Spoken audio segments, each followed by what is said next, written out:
The psychology of money Morgan Housel की लिखी एक बेहतरीन किताब है जो ये समझाने की कोशिश करती है कि पैसे के बारे में हमारी सोच और व्यवहार कैसे हमें अमीर या गरीब बनाते हैं। ये किताब केवल वित्तीय रणनीतियों या तकनीकी निवेश सलाह पर आधारित नहीं है, बल्कि यह बताती है कि कैसे भावनाएं, अनुभव और मनोवैज्ञानिक कारक हमारे वित्तीय फैसलों को प्रभावित करते हैं। दोस्तों, आपका अरुण्स बुक वर्ड्स में स्वागत है। किताब में कुल 20 अध्याय है और हर अध्याय एक महत्वपूर्ण सबक देता है जो आपके पैसे के साथ आपके रिश्ते को गहराई से समझने में मदद करता है। आइए अब हम इस किताब के हर अध्याय को विस्तार से समझते हैं। चैप्टर 1, नो वंस क्रेजी, कोई भी पागल नहीं है। हर किसी की पैसे को लेकर अपनी सोच होती है जो उनके व्यक्तिगत अनुभवों पर आधारित होती है। लोग अपने जीवन के अनुभवों, परिस्थितियों और पालन पोषण के आधार पर पैसे के बारे में राय बनाते हैं। इसका मतलब ये है कि दो लोग एक ही वित्तीय स्थिति को बिल्कुल अलग तरीके से देख सकते हैं। वित्तीय निर्णय केवल तर्क पर आधारित नहीं होते। वित्तीय निर्णय अक्सर भावनाओं, पूर्वाग्रहों और व्यक्तिगत अनुभवों से प्रेरित होते हैं। उदाहरण के लिए, जिसने 2008 की आर्थिक मंदी देखी है, वो शेयर बाजार में निवेश करने से डर सकता है, जबकि जिसने बाजार में उछाल देखा है, वो अधिक जोखिम लेने को तैयार हो सकता है। सामाजिक और सांस्कृतिक प्रभाव, किसी के पालन पोषण, सामाजिक दायरे और संस्कृति का भी उनके वित्तीय व्यवहार पर गहरा प्रभाव पड़ता है। उदाहरण के लिए, भारत में सोने में निवेश को सुरक्षित माना जाता है, जबकि अमेरिका में स्टॉक्स और बॉन्ड्स को अधिक प्राथमिकता दी जाती है। वास्तविक जीवन के उदाहरण लेते हैं।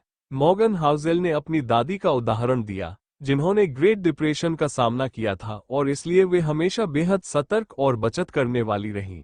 वहीं 90 के दशक में पले बड़े युवा टेक स्टॉक्स में आक्रामक रूप से निवेश करते हैं क्योंकि उन्होंने आर्थिक उछाल देखा है। वॉरेन बफे ने भी कहा है कि उनका निवेश दृष्टिकोण उनके बचपन के अनुभवों और उनके शिक्षक बेंजामिन ग्राहम के विचारों से प्रभावित था। शिक्षा और सीख लेते हैं हमें ये समझना चाहिए कि हर किसी के अनुभव और परिस्थितियां अलग होती हैं, इसलिए उनके वित्तीय विचार और राय भी अलग होंगे। न्याय करने के बजाय समझने की कोशिश करें। अगर कोई व्यक्ति आक्रामक रूप से निवेश करता है या बेहद सतर्क रहता है, तो यह उसके अनुभवों का परिणाम है। चैप्टर 2, लक और रिस्क, किस्मत और जोखिम। सफलता और असफलता में किस्मत और जोखिम दोनों का बड़ा योगदान होता है। हम अक्सर सफलता को मेहनत और बुद्धिमानी का परिणाम मानते हैं, लेकिन इसमें किस्मत और समय का भी बहुत बड़ा हाथ होता है। भाग्य और जोखिम को संतुलित दृष्टिकोण से देखें। लोग सफल व्यक्तियों की कहानियों से प्रेरित होते हैं और उनकी नकल करना चाहते हैं, लेकिन वे ये भूल जाते हैं कि किस्मत ने भी उन कहानियों में भूमिका निभाई हो सकती है। कहानी का दूसरा पहलू, हम उन लोगों की कहानियां नहीं सुनते जो उतनी ही मेहनत के बाद भी सफल नहीं हो पाए, क्योंकि वे इतिहास में दर्ज नहीं होते। वास्तविक जीवन के उदाहरण लेते हैं। बिल गेट्स का उदाहरण। बिल गेट्स के पास जिस स्कूल में पढ़ाई का अवसर था, वहां विश्व की सबसे पहली कंप्यूटर लैब्स में से एक थी। यह उनकी मेहनत से अधिक उनकी किस्मत और समय का खेल था। केंट इवांस, बिल गेट्स का दोस्त, जो उतना ही होशियार और मेहनती था, लेकिन एक दुर्घटना में उसकी मृत्यु हो गई, जिससे वो इतिहास का हिस्सा नहीं बन पाया। अपनी सफलता पर गर्व करें, लेकिन ये भी समझे कि इसमें कुछ हिस्सा किस्मत और समय का भी है। जब दूसरों की असफलता को देखें, तो यह न सोचें कि उन्होंने मेहनत नहीं की, बल्कि यह भी समझें कि शायद उनकी किस्मत ने उनका साथ नहीं दिया। विनम्रता और सहानुभूति, अपनी सफलता पर घमंड न करें और दूसरों की असफलता पर कठोर न बने। चैप्टर 3, नेवर इनफ, कभी पर्याप्त नहीं। लालच कभी खत्म नहीं होता, चाहे आपके पास कितना भी पैसा हो। बहुत से लोग यह नहीं समझ पाते कि उनके लिए पर्याप्त क्या है, और वे अधिक पाने के लिए अनैतिक या जोखिम भरे फैसले लेते हैं। विस्तार से समझते हैं, अधिक पाने की भूख, पैसे की कोई सीमा नहीं होती। इसलिए अगर आप यह नहीं जानते कि आपके लिए पर्याप्त क्या है, तो आप हमेशा असंतुष्ट रहेंगे। लालच के परिणाम, लोग अनावश्यक जोखिम लेते हैं और अपनी नैतिकता से समझौता करते हैं, केवल अधिक पाने की चाहत में। रजत गुप्ता का उदाहरण, वे पहले से ही अरबपति थे, लेकिन और अधिक पाने की लालसा में उन्होंने इनसाइडर ट्रेडिंग में शामिल होकर अपनी प्रतिष्ठा और स्वतंत्रता खो दी। बनी मैडॉफ, जिन्होंने लालच में आकर पोंजी स्कीम चलाई और अंततः अपने जीवन की सारी कमाई और सम्मान खो दिया। ये समझें कि आपके लिए कितना पैसा काफी है और उससे अधिक पाने के लिए अनैतिक कदम न उठाएं। संतोष और संतुलन। संतोष का मतलब यह नहीं है कि आप महत्वाकांक्षी न हो, बल्कि यह है कि आप जानते हो कि कब रुकना है। आइए अब द साइकोलॉजी ऑफ मनी के बाकी अध्यायों को भी विस्तार से समझते हैं। चैप्टर 4 कंफाउंडिंग कंपाउंडिंग, चक्रवृद्धि ब्याज का चमत्कार। मुख्य विचार, चक्रवृद्धि ब्याज कॉम्पाउंड इंटरेस्ट की ताकत को लोग अक्सर कम आंकते हैं। ये केवल पैसे को नहीं बढ़ाता, बल्कि समय के साथ इसे असाधारण ऊंचाइयों तक ले जाता है। अधिकांश लोग चक्रवृद्धि को समझते नहीं हैं। लोग सोचते हैं कि पैसा केवल धीरे धीरे बढ़ेगा, लेकिन वे ये समझ नहीं पाते कि चक्रवृद्धि के साथ पैसा समय के साथ तेजी से बढ़ता है। वॉरेन बफे का उदाहरण। वॉरेन बफे की कुल संपत्ति का 99% हिस्सा उनके 50 साल की उम्र के बाद आया, क्योंकि उन्होंने लंबे समय तक निवेश बनाए रखा। बफे ने 10 साल की उम्र में निवेश करना शुरू किया और 90 साल की उम्र तक निवेश जारी रखा, जिससे उन्हें चक्रवृद्धि का पूरा लाभ मिला। गणितीय उदाहरण से जानते हैं, अगर आप 10% के सालाना रिटर्न पर 1 लाख रुपए का निवेश करते हैं, तो 10 साल बाद ये 2.59 लाख रुपए होगा। 20 साल बाद 6.72 लाख रुपए। 30 साल बाद 17.45 लाख रुपए। यहां ध्यान देने वाली बात यह है कि पहले 10 सालों में पैसा 2.5 गुना बढ़ा, लेकिन अगले 10 सालों में ये लगभग 3 गुना और उसके अगले 10 सालों में लगभग 2.5 गुना हो गया। ये चक्रवृद्धि का कमाल है। बर्कशायर हैथवे, वॉरेन बफे की कंपनी, ने औसतन 22% वार्षिक रिटर्न दिया है, लेकिन इसका असली रहस्य यह है कि बफे ने इसे 70 सालों तक बनाए रखा।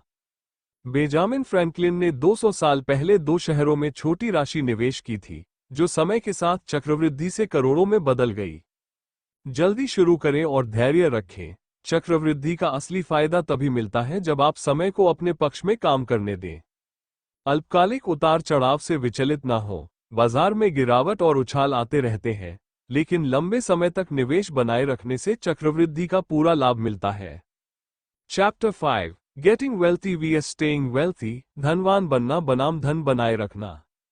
धन कमाने और उसे बनाए रखने के लिए अलग अलग गुणों की आवश्यकता होती है।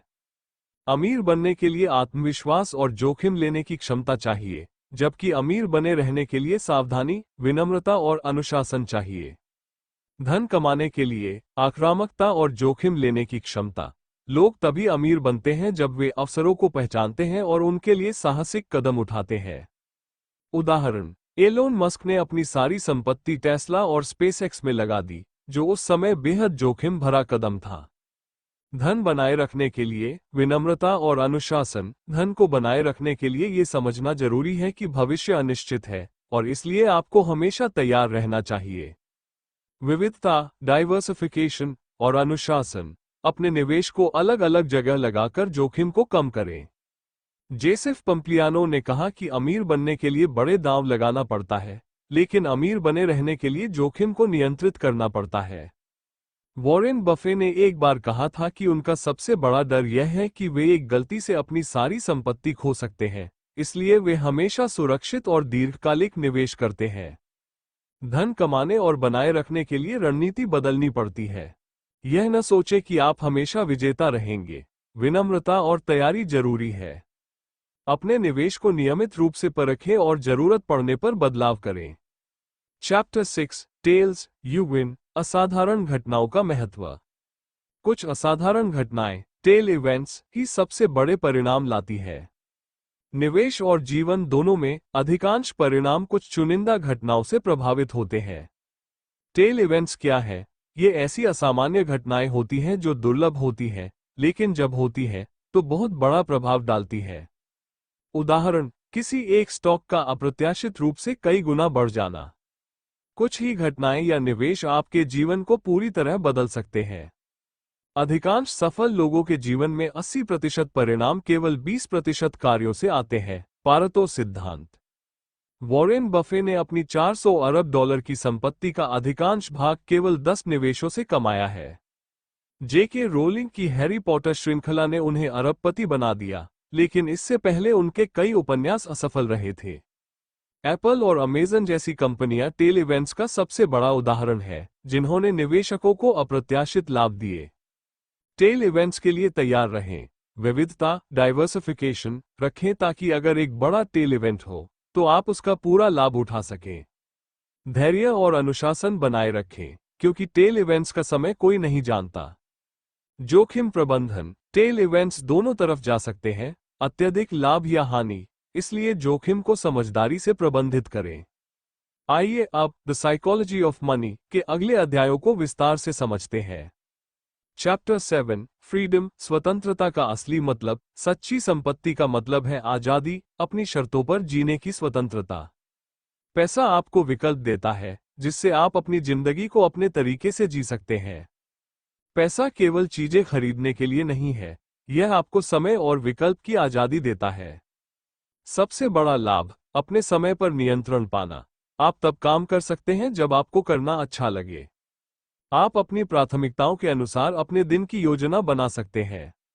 ज्यादा चीजें खरीदने की बजाय अपने समय को अपनी मर्जी से खर्च करने की आजादी खरीदें।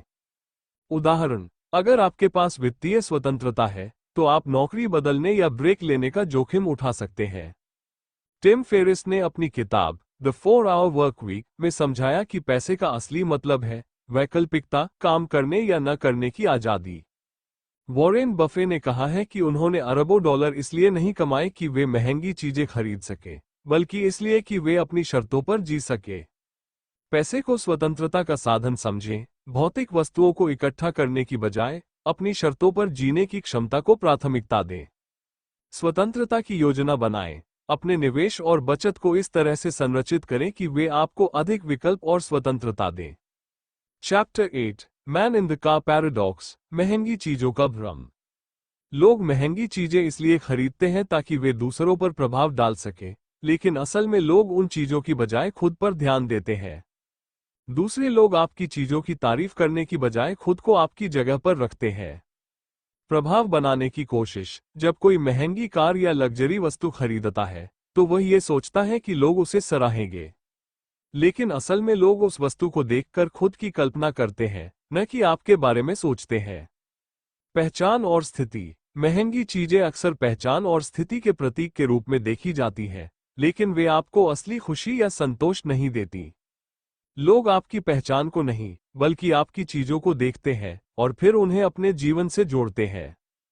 फरारी का उदाहरण, जब आप किसी को फरारी चलाते हुए देखते हैं तो आप यह नहीं सोचते कि वो व्यक्ति कितना अमीर है, बल्कि आप सोचते हैं, काश मैं भी ऐसी कार चला पाता। स्टीव जॉब्स और मार्क जुकरबर्ग जैसे अरबपतियों ने साधारण कपड़े पहने क्योंकि उन्हें दूसरों को प्रभावित करने की परवाह नहीं थी। दिखावे के लिए खर्च न करें, लोग आपके बारे में उतना नहीं सोचते जितना आप सोचते हैं।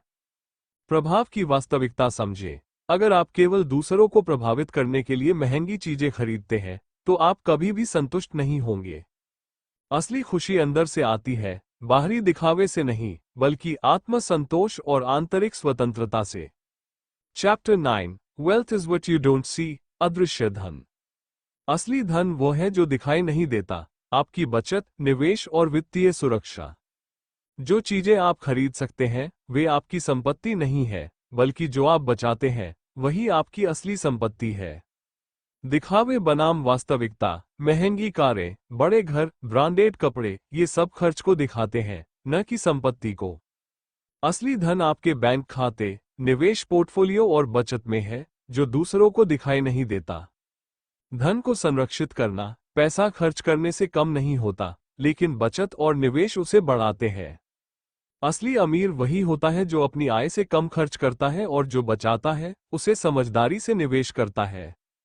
रोनाल्ड रीड, एक साधारण मैकेनिक और चौकीदार जिसने बेहद साधारण जीवन जिया, लेकिन अपनी बचत और निवेश से $8 मिलियन की संपत्ति बनाई, जो उसकी मृत्यु के बाद पता चला। वॉरेन बफे का साधारण घर, बफे अरबों डॉलर के मालिक हैं, लेकिन वे आज भी 1958 में खरीदे गए साधारण घर में रहते हैं, क्योंकि वे दिखावे की बजाय असली संपत्ति बनाने में विश्वास रखते हैं। दिखावा नहीं, बचत करें, महंगी चीजें खरीदकर दूसरों को प्रभावित करने की बजाय अपनी वित्तीय सुरक्षा और स्वतंत्रता के लिए बचत और निवेश करें।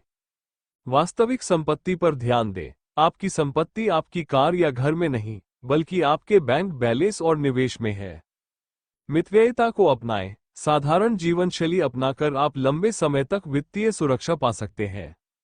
आइए द साइकोलॉजी ऑफ मनी के अगले अध्यायों को विस्तार से समझते हैं। Chapter 10 save money. बचत की ताकत। बचत केवल आय पर निर्भर नहीं करती, बल्कि खर्चों पर नियंत्रण से होती है। बचत का असली मतलब है स्वतंत्रता, विकल्प और लचीलापन। बचत क्यों जरूरी है? यह आपको अप्रत्याशित परिस्थितियों के लिए तैयार करती है, जैसे नौकरी छूटना, आपातकालीन चिकित्सा या आर्थिक मंदी। यह आपको स्वतंत्रता देती है, आप जब चाहें तब काम कर सकते हैं या जोखिम भरे अवसरों को आजमा सकते हैं। आय नहीं, खर्च पर नियंत्रण। चाहे आपकी आय कितनी भी हो, अगर आप उसे पूरा खर्च कर देते हैं तो बचत कुछ नहीं बचेगी। बचत का राज है आय से कम खर्च करना। बचत का लक्ष्य सिर्फ महंगी चीजें खरीदने के लिए बचत न करें, बल्कि वित्तीय सुरक्षा और विकल्पों के लिए बचत करें। उदाहरण, अगर आप 5 साल तक अपने खर्चों का 50% बचाते हैं, तो आप 5 साल तक बिना काम किए रह सकते हैं। वॉरेन बफे ने हमेशा अपने खर्चों को नियंत्रित रखा और अपनी आय के अनुपात में सादगी से जीते रहे, जिससे वे अरबपति बनने के बावजूद साधारण जीवन जीते हैं। इंवर कैम्प्राड, आइकिया के संस्थापक, जो दुनिया के सबसे अमीर लोगों में से एक थे, ने हमेशा मितव्ययिता अपनाई और सस्ती फ्लाइट्स में सफर किया। बचत इक्वल्स आय, खर्च। अपनी आय बढ़ाने के साथ साथ खर्चों पर नियंत्रण रखें। दिखावे के लिए खर्च करने की बजाय अपने भविष्य के लिए बचत करें। लचीलापन और स्वतंत्रता। बचत का असली मतलब यह नहीं है कि आप अमीर बनेंगे, बल्कि यह है कि आप अपनी शर्तों पर जीवन जी पाएंगे। बचत को आदत बनाएं। यह न सोचें कि जब ज्यादा कमाई होगी तब बचत करेंगे। छोटी आय से भी बचत शुरू करें। चैप्टर 11 रीजनेबल, रैशनल, तर्कसंगत बनाम व्यवहारिक। पैसे के मामले में हमेशा तर्कसंगत, रैशनल होना जरूरी नहीं है, बल्कि व्यवहारिक, रीजनेबल होना जरूरी है। लोग हमेशा सबसे बेहतर वित्तीय निर्णय नहीं लेते, बल्कि वे वही करते हैं जो उनके लिए सही और आरामदायक हो। तर्कसंगत, रैशनल बनाम व्यवहारिक, रीजनेबल। तर्कसंगत व्यक्ति केवल गणित और आंकड़ों के आधार पर निर्णय लेता है। व्यवहारिक व्यक्ति अपनी भावनाओं, विश्वासों और परिस्थितियों को भी ध्यान में रखता है। भावनाओं का प्रभाव। पैसा केवल गणित का खेल नहीं है, ये भावनाओं और मान्यताओं से भी जुड़ा होता है। लोग अपने अनुभवों और भावनाओं के आधार पर वित्तीय निर्णय लेते हैं, भले ही वे पूरी तरह से तर्कसंगत न। लॉटरी टिकट खरीदना। तर्कसंगत दृष्टिकोण से यह बेकार की बात है, क्योंकि जीतने की संभावना बेहद कम है, लेकिन लोग इसे इसलिए खरीदते हैं क्योंकि यह उन्हें आशा और सपनों का एहसास देता है। ऋण जल्दी चुकाना। भले ही ब्याज दरें कम हो और वह पैसा निवेश में ज्यादा रिटर्न दे सकता हो, लेकिन लोग मानसिक शांति के लिए ऋण चुकाते हैं। वास्तविक जीवन के उदाहरण। वॉरेन बफे ने भी कहा है कि उनके कुछ निवेश तर्कसंगत नहीं थे, लेकिन वे उनके लिए भावनात्मक रूप से सही थे। डेव रैमसे, वित्तीय सलाहकार, हमेशा लोगों को पहले छोटे ऋण चुकाने की सलाह देते हैं, भले ही ब्याज दरें कम हो, क्योंकि इससे उन्हें मानसिक संतोष और आत्मविश्वास मिलता है। व्यवहारिक बने, परिपूर्ण नहीं। सबसे अच्छा वित्तीय निर्णय वही है जिसे आप समझ सकें और उसका पालन कर सकें। भावनाओं को समझें। यह न सोचें कि पैसा केवल संख्याओं का खेल है, इसमें भावनाओं और विश्वासों का भी बड़ा रोल है। आरामदायक निर्णय लें। अगर कोई निर्णय आपको मानसिक शांति देता है, तो वह आपके लिए सही हो सकता है, भले ही वो पूरी तरह से तर्कसंगत न हो। चैप्टर 12 सरप्राइज, अप्रत्याशित घटनाएं। भविष्य अप्रत्याशित है और अक्सर वही होता है जो हम सोच भी नहीं सकते। निवेश और वित्तीय योजनाओं में हमेशा अप्रत्याशित घटनाओं के लिए जगह होनी चाहिए। मेस्ट्री 88 की भविष्यवाणी असंभव है। कोई भी वित्तीय योजना 100% सटीक नहीं हो सकती, क्योंकि भविष्य में हमेशा अप्रत्याशित घटनाएं हो सकती हैं। इतिहास को देखकर भविष्य का अनुमान लगाना आसान है, लेकिन भविष्य हमेशा अलग हो सकता है। प्लान बी और लचीलापन। आपके निवेश और वित्तीय योजनाओं में हमेशा प्लान बी होना चाहिए। लचीलापन रखें ताकि अप्रत्याशित परिस्थितियों में भी आप सही निर्णय ले सकें। कोविड-19 महामारी, इस अप्रत्याशित घटना ने वैश्विक अर्थव्यवस्था को बुरी तरह प्रभावित किया, जिसे किसी ने नहीं सोचा था। 2008 का वित्तीय संकट, बहुत से विशेषज्ञों ने इसे पहले नहीं देखा था और इसने कई लोगों की वित्तीय योजनाओं को बर्बाद कर दिया। जेफ बेजोस हमेशा कहते हैं कि वे भविष्यवाणी करने की बजाय अपने बिजनेस को अप्रत्याशित घटनाओं के लिए तैयार रखते हैं। वॉरेन बफे ने अपने निवेशों में हमेशा मार्जिन ऑफ सेफ्टी रखा, ताकि अगर कोई अप्रत्याशित घटना हो तो भी नुकसान कम से कम है। अपेक्षाओं को समायोजित करें, भविष्य में अप्रत्याशित घटनाओं के लिए तैयार रहें और अपनी योजनाओं में लचीलापन बनाए रखें। जोखिम प्रबंधन, जोखिम को पूरी तरह खत्म नहीं किया जा सकता, लेकिन उसे समझदारी से प्रबंधित किया जा सकता है। गलतियां और असफलताएं सामान्य है। अप्रत्याशित घटनाओं के कारण असफलताएं हो सकती है, लेकिन उनसे सीखें और आगे बढ़ें। आइए द साइकोलॉजी ऑफ मनी के अगले अध्यायों को विस्तार से समझते हैं। चैप्टर 13, रूम फॉर एरर, गलतियों की गुंजाइश। वित्तीय योजनाओं में हमेशा गलतियों की गुंजाइश रखें। अप्रत्याशित घटनाओं और उतार चढ़ावों से निपटने के लिए सुरक्षित मार्जिन ऑफ सेफ्टी होना जरूरी है। गलतियां और अप्रत्याशित घटनाएं सामान्य है। चाहे आपकी योजना कितनी भी सटीक क्यों ना हो, हमेशा कुछ न कुछ अप्रत्याशित हो सकता है। निवेश, नौकरी, स्वास्थ्य या जीवन की दूसरी घटनाओं में उतार चढ़ाव सामान्य है। मार्जिन ऑफ सेफ्टी, सुरक्षा का मार्जिन, अपने निवेश और खर्चों में थोड़ी अतिरिक्त सुरक्षा रखें, ताकि अगर कुछ गलत हो तो भी आपको बड़ा नुकसान न हो। उदाहरण, अगर आपको लगता है कि आपको रिटायरमेंट के लिए 1 करोड़ रुपए की जरूरत है, तो 1.2 करोड़ रुपए का लक्ष्य बनाएं ताकि अप्रत्याशित खर्चों के लिए गुंजाइश रहे। आशावाद बनाम यथार्थवाद, सिर्फ सबसे अच्छे परिणाम की उम्मीद न करें, बल्कि बुरे परिणाम के लिए भी तैयार रहें। आशावाद में जिए, लेकिन यथार्थवाद में योजना बनाएं। वॉरेन बफे हमेशा अपने निवेशों में मार्जिन ऑफ सेफ्टी रखते हैं, जिससे बाजार में गिरावट आने पर भी उन्हें बड़ा नुकसान नहीं होता। 2008 के वित्तीय संकट के समय जिन कंपनियों के पास पर्याप्त कैश रिजर्व था, वे संकट से उबरने में सफल। हमेशा बफर रखें, निवेश में थोड़ा अतिरिक्त मार्जिन रखें ताकि जोखिम को संभाला जा सके। प्लान बी और प्लान सी बनाएं, अगर चीजें योजना के अनुसार न हो तो भी आपके पास अन्य विकल्प हों। अति आत्मविश्वास से बचें, सोचें कि अगर आपकी योजना पूरी तरह से फेल हो जाए तो आप क्या करेंगे। चैप्टर 14, यू और मी, आप और वित्तीय निर्णय हमेशा तर्कसंगत नहीं होते, क्योंकि वे हमारी व्यक्तिगत पृष्ठभूमि, अनुभव और भावनाओं से प्रभावित होते हैं। हर व्यक्ति का पैसा देखने और खर्च करने का तरीका अलग होता है। वित्तीय निर्णयों में विविधता, लोग अपने व्यक्तिगत अनुभवों, मान्यताओं और परवरिश के आधार पर वित्तीय निर्णय लेते हैं। उदाहरण, जिसने 2008 के वित्तीय संकट को देखा है, वो शेयर बाजार में निवेश करने से डर सकता है, जबकि जिसने टेक बूम में पैसा बनाया, वो जोखिम लेने के लिए तैयार हो सकता है। सापेक्ष वित्तीय लक्ष्य, किसी के लिए 10 लाख रुपए बहुत बड़ी राशि हो सकती है, जबकि किसी और के लिए ये छोटी रकम हो सकती है। यह इस बात पर निर्भर करता है कि व्यक्ति किस सामाजिक और आर्थिक पृष्ठभूमि से आता है। पैसे के प्रति दृष्टिकोण, कुछ लोग सुरक्षा के लिए बचत करते हैं, तो कुछ लोग वर्तमान का आनंद लेने के लिए खर्च करते हैं। किसी के लिए महंगी कार स्टेटस सिंबल हो सकती है, तो किसी और के लिए ये बेकार का खर्च हो सकता है। वॉरेन बफे और बिल गेट्स दोनों अरबपति हैं, लेकिन उनके खर्च करने और निवेश करने के तरीके अलग हैं, क्योंकि उनकी परवरिश और अनुभव अलग रहे हैं। 1980 के दशक में बड़े हुए लोग अक्सर सुरक्षा के लिए ज्यादा बचत करते हैं, क्योंकि उन्होंने आर्थिक मंदी का अनुभव किया है। जजमेंट से बचें, किसी के वित्तीय निर्णय को उनकी पृष्ठभूमि और अनुभव को समझे बिना जज न करें। व्यक्तिगत वित्त व्यक्तिगत होता है, हर किसी के लिए पैसा अलग मायने रखता है, इसलिए अपने अनुभवों के आधार पर निर्णय लें।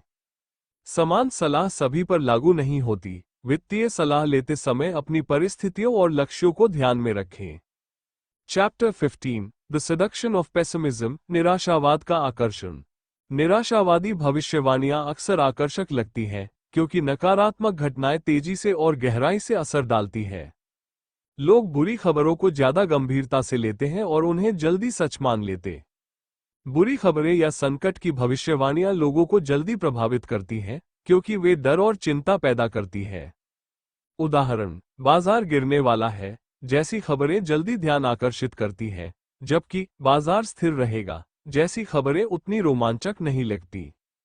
डर और असुरक्षा, लोग अपने निवेश और पैसे के मामले में बहुत सतर्क होते हैं, इसलिए वे नकारात्मक खबरों को जल्दी मान लेते हैं। लॉस एवर्जन, लॉस अवर्जन, लोग नुकसान से ज्यादा डरते हैं बजाय मुनाफे को पाने की खुशी। मीडिया में नकारात्मक खबरें ज्यादा बिकती हैं, इसलिए वे अक्सर डराने वाली सुर्खियां लगाते हैं। उदाहरण, मंदी आ रही है कि हेडलाइन अर्थव्यवस्था में सुधार के संकेत से ज्यादा ध्यान खींचती है। 2008 के वित्तीय संकट के बाद कई विशेषज्ञों ने भविष्यवाणी की थी कि शेयर बाजार कभी उबर नहीं पाएगा, लेकिन कुछ ही वर्षों में बाजार ने रिकॉर्ड ऊंचाइयों को छू लिया। कोविड-19 महामारी के दौरान भी कई लोगों ने निवेश से हाथ खींच लिया, लेकिन जिन्होंने धैर्य रखा, उन्होंने बाद में बड़ा मुनाफा कमाया। निराशावादी भविष्यवाणियों से सावधान रहें, वे आपको डराकर गलत वित्तीय निर्णय लेने पर मजबूर कर सकती हैं। धैर्य और दीर्घकालिक दृष्टिकोण, बाजार में उतार चढ़ाव सामान्य है, लेकिन लंबे समय में धैर्य रखने वाले निवेशक मुनाफा कमाते हैं। आशावादी परिप्रेक्ष्य अपनाएं, निराशावाद से विचलित न हो और दीर्घकालिक संभावनाओं पर ध्यान केंद्रित है। आइए द साइकोलॉजी ऑफ मनी के अगले अध्यायों को विस्तार से समझते हैं। Chapter 16, when you'll believe anything, जब आप कुछ भी मान लेते हैं। लोग उन कहानियों को जल्दी मान लेते हैं जो उनकी उम्मीदों, इच्छाओं या डर से मेल खाती है। पैसे के मामले में लोग अक्सर भावनाओं और पूर्वाग्रहों से प्रभावित होकर निर्णय लेते हैं। कहानियों की ताकत, लोग संख्याओं और तथ्यों से ज्यादा कहानियों को मानते हैं, क्योंकि कहानियां उनकी भावनाओं को छूती हैं। उदाहरण, अमुक शेयर ने एक महीने में 10 गुना मुनाफा दिया, जैसी कहानी लोगों को आकर्षित करती है, जबकि उसके पीछे का गणित समझना जरूरी होता है।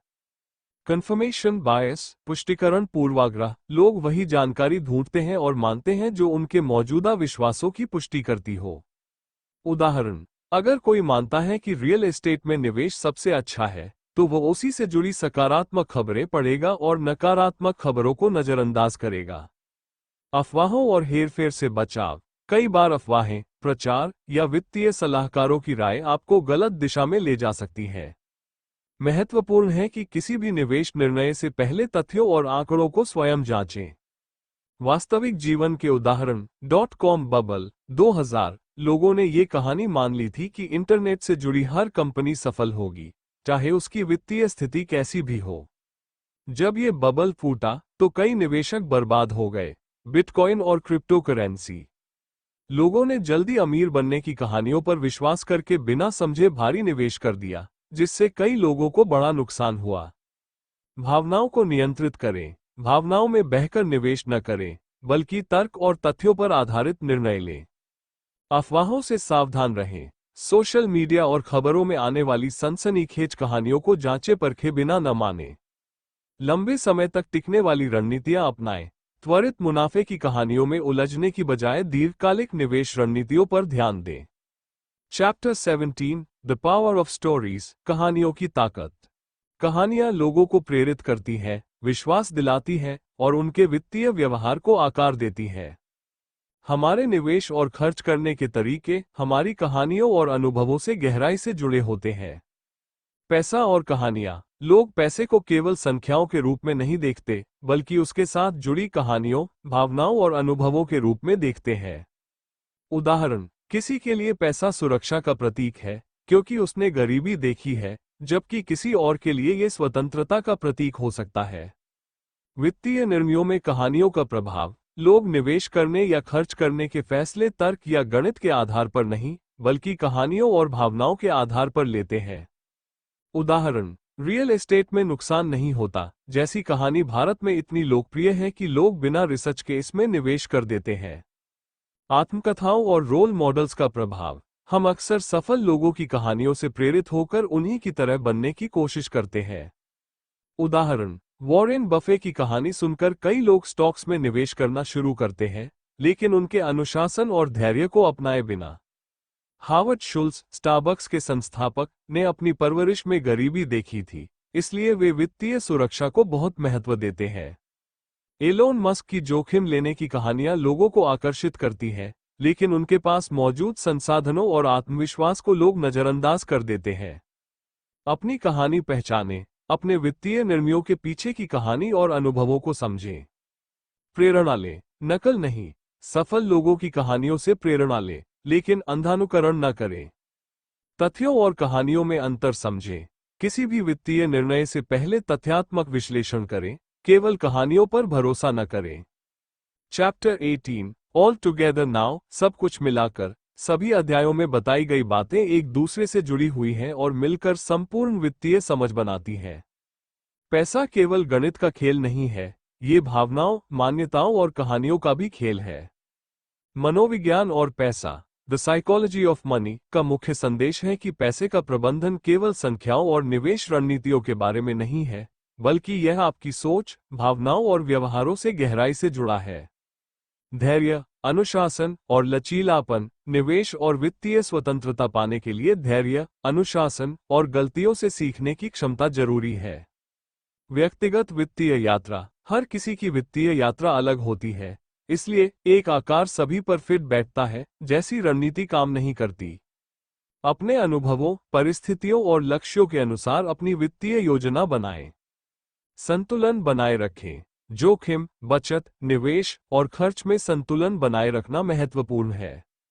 भावनाओं को नियंत्रित करें। भावनाओं में बहकर नहीं, बल्कि ठंडे दिमाग से वित्तीय निर्णय लें। दीर्घकालिक दृष्टिकोण अपनाएं। त्वरित मुनाफे की बजाय लंबे समय तक संपत्ति बनाने पर ध्यान दें। Chapter 19 confessions. स्वीकारोक्ति। लेखक मॉर्गन हाउसल अपनी खुद की वित्तीय गलतियों और अनुभवों को साझा करते हैं। उनका उद्देश्य ये दिखाना है कि गलतियां सामान्य हैं और उनसे सीखकर आगे बढ़ना ही असली सफलता है। कोई भी पूर्ण नहीं है, यहां तक कि विशेषज्ञ भी गलतियां करते हैं। महत्वपूर्ण यह है कि आप उनसे क्या सीखते हैं। विनम्रता और लचीलापन। सफलता और असफलता को समान रूप से स्वीकारें और अपने दृष्टिकोण को समय के साथ बदलने के लिए तैयार रहें। अपनी यात्रा का सम्मान करें। दूसरों से तुलना करने के बजाय अपनी वित्तीय यात्रा पर ध्यान दें।